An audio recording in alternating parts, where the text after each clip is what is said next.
NATO naik pitam setelah Putin memastikan kemenangan Rusia di Ukraina.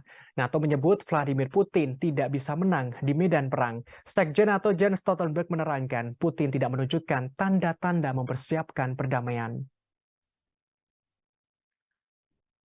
Menurut Stoltenberg, Rusia harus menyadari bahwa tidak memiliki peluang untuk menang di medan perang. Namun demikian, Stoltenberg menyebut ini sebagai momen penting di Ukraina. Ia mengatakan Kiev membutuhkan peningkatan signifikan senjata dari sekutu baratnya untuk mengalahkan Rusia. Hal ini senada dengan Ukraina. Presiden Ukraina Volodymyr Zelensky menegaskan keinginannya di tahun baru adalah kemenangan bagi Ukraina. Hal tersebut disampaikan saat malam tahun baru. Kepala negara Ukraina berdoa dan menyampaikan harapannya. Ia hanya ingin Ukraina menang dalam peperangan melawan Rusia. Zelensky juga menyampaikan kemenangan adalah harapan semua rakyat Ukraina. Ia menegaskan dirinya senantiasa membersamai rakyat Ukraina saat negara berjuang melawan invasi Rusia. Ia dengan berani menegaskan agar Rusia mengembalikan tanah Ukraina yang telah dicaplok Rusia. Kepala negara Ukraina bertekad bulat mengambil jalur perlawanan dan perjuangan menghadapi Rusia.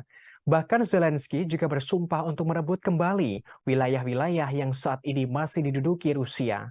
Usaha keras Ukraina ini sebelumnya sudah ditunjukkan dengan menangkis serangan beruntun rudal Rusia. Dalam upayanya, Ukraina mendapatkan dukungan dari Barat dan Amerika Serikat. Sementara itu, Presiden Rusia Vladimir Putin kembali menegaskan bahwa tujuannya di Ukraina sudah bertekad bulat. Ia mengaku tak akan menyerah meskipun ditekan pihak asing. Hal ini disampaikan Putin dalam pertemuan dengan tentara distrik militer selatan. Kepala negara Rusia menerangkan Rusia hanya ditempatkan di garis depan. Ia menyinggung apakah menyerah atau berperang. Putin lantas menunjukkan fakta bahwa para tentara Rusia pantang menyerah. Ia pun langsung menandaskan keharusan berperang di Ukraina. Presiden Putin menjelaskan pasukannya berkemajuan dalam perang dengan penuh hati-hati dan tenang. Dalam pertemuannya dengan tentara, Putin juga mencatat bahwa masih banyak ruang untuk perbaikan dan evaluasi, termasuk pengembangan dan produksi amunisi, senjata presisi, dan sarana komunikasi.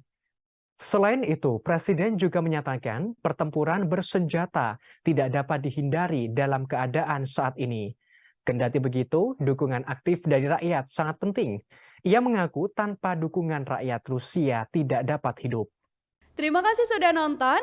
Jangan lupa like, subscribe, dan share ya.